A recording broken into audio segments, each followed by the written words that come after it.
रहीम, इसी को कंटिन्यू करते हैं।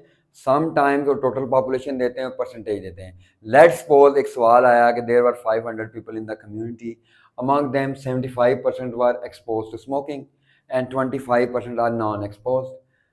अब वो कहता है कि among expose 100 develop the disease and among non expose 10% develop the disease, identify the study design. अब ये परसेंटेज में बच्चे कंफ्यूज हो जाते हैं। बच्चे कहते हैं अच्छा जी 75% है, ये 100 जो हैं डिजीज़ हैं, तो डिजीज़ ज़्यादा हो गए, ये कम हो गए। नहीं, देखें 75% है। आसानी के लिए चलें स्टडी डिज़ाइन से पहले ही आप परसेंटेज को ख़त्म करके चेक करें कि एक्सपोज अगर 75% है तो कितने में से हैं? 500 में से, यही है ना। अब 75 का परसेंटेज हटाएंगे तो 100 आ जाएगा, 500 इधर ही रहेगा।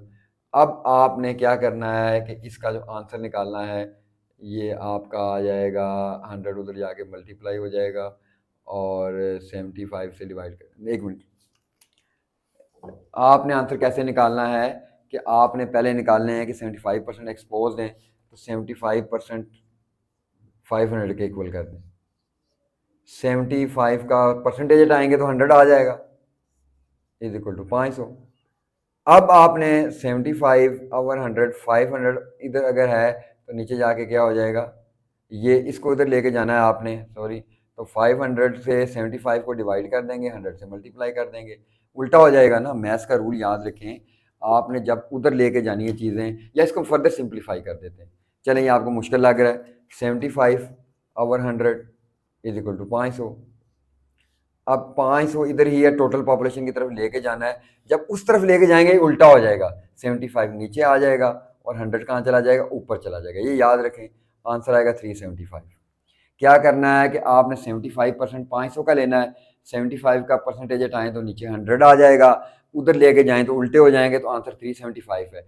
अब आपने निकाल लिया जी एक्सपोज तो 375 है, परसेंटेज छोड़ें, तो जाहिर है जो बाकी बचे 125 नॉन एक्सपोज होंगे। 500 टोटल है ना, 375 एक्सपोज हैं तो 125 नॉन एक्सपोज हैं। अब आपने कहना अच्छा एक्सपोज ज्यादा है, तो फिर ये कोहार्ट स्टडी है, सिंपल। तो एक्सपोज कितने? 375, नॉन एक्सपोज कितने? 125। ये कोहार्ट स्टडी है क्योंकि एक्सपोज ज्यादा है, डिजीज कम है।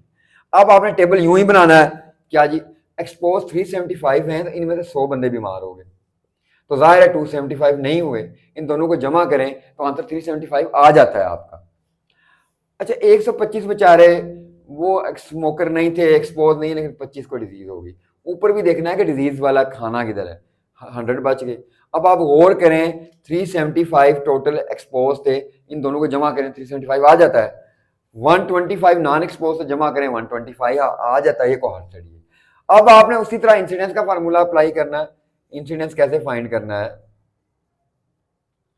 इंसिडेंस फाइंड करना है आपका डिजीज ओवर टोटल एक्सपोज, तो 100 ओवर 375 मल्टीप्लाई बाय 100,000 आएगा। अब इसका जो भी आंसर आता है व्हाट्सोएवर वो आप देख लें।